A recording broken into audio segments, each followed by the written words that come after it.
Hello, my name is Andy Connell and you are watching a course for UE Foundation degree students on Internet Systems. This lecture is all about trying to get your website noticed. Now, we live in a world we are overwhelmed by multimedia, and part of the problem is that every bit of multimedia that you get, certainly every website that you get, the person behind that website's got three very similar objectives. First off, they want you to find the site. Second off, when you found the site, they want you to stick there for a long time, dwell time. And then when you found it once, they want you to come back again later. Getting people to do that is the trick. If you can do that, you are a webmaster. So it's about getting people's attention, but that's not always easy. We are often blind to things which we don't expect to see. It's called attentional blindness.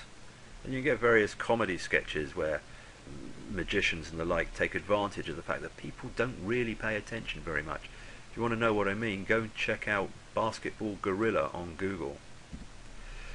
Now, we have to design our websites so that the user is left with some kind of memory about what it is that they've been looking at. We only remember a very small part of what we're given. That very small part is sometimes called gist memory. The things that we really remember the most are what we see. We might have five senses, but our eyes dominate, and in the world of the internet, vision dominates.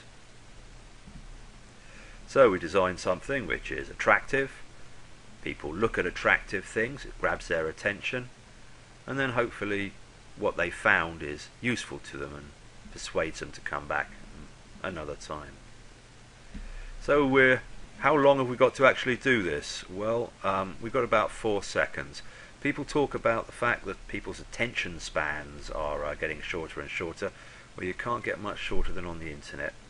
From the time that somebody logs on to your home page to the time that they decide to either hit a navigation link and take them, it's a useful site for them, or they'll leave and go and find somewhere else, you've got about 4 seconds. Not long at all. So how are we going to persuade our user to stay with us? Well, they say content is king. People come to a website for a purpose. You can have the world's best looking website, but if the content isn't there, people aren't going to visit it. So content is king.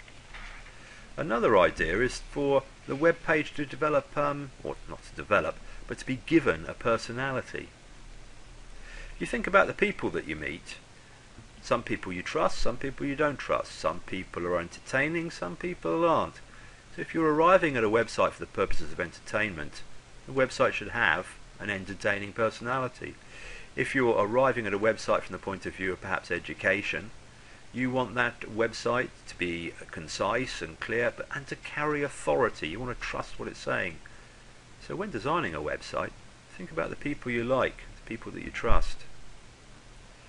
Everybody would like to have a beautiful website, but what is beauty? You can conjure up a few rules if you study the pictures of Leonardo da Vinci or whatever. Symmetry, contrast, etc. It's very much a subjective thing. It's the role of the artist. We can apparently see 7 million colours. However, if you use too much colour, it just turns into a dog's dinner and people will reject it. If you don't use enough colour, the result is boredom. It's tedious. So again, it's an aesthetic choice. It's about balance. It's the artist in us. Images are great. Images can transcend language. You don't need to be able to speak English to operate an icon-driven system. However, symbology can be culturally dependent. This needs to be recognized. What might make sense to us in the West might make no sense to somebody living in Papua New Guinea in terms of visual graphics and symbols and their underlying meaning. And this always must be remembered. So, the classic mistake of a website builder is to think that anyone actually gives a damn about their website.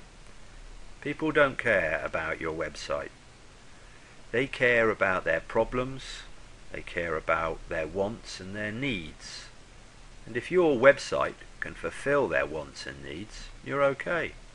So here are 4 wants and needs: education, shopping, entertainment, and sociability. Those are the 4 main areas which cause people to go visit the web. So in conclusion, we ignore most of what we see. We generally see the things we expect to see. If it looks good, that's important, but it's got to have content. It should be friendly, it should be simple, and you should know who you're talking to. That's the end of this one. Thank you for listening.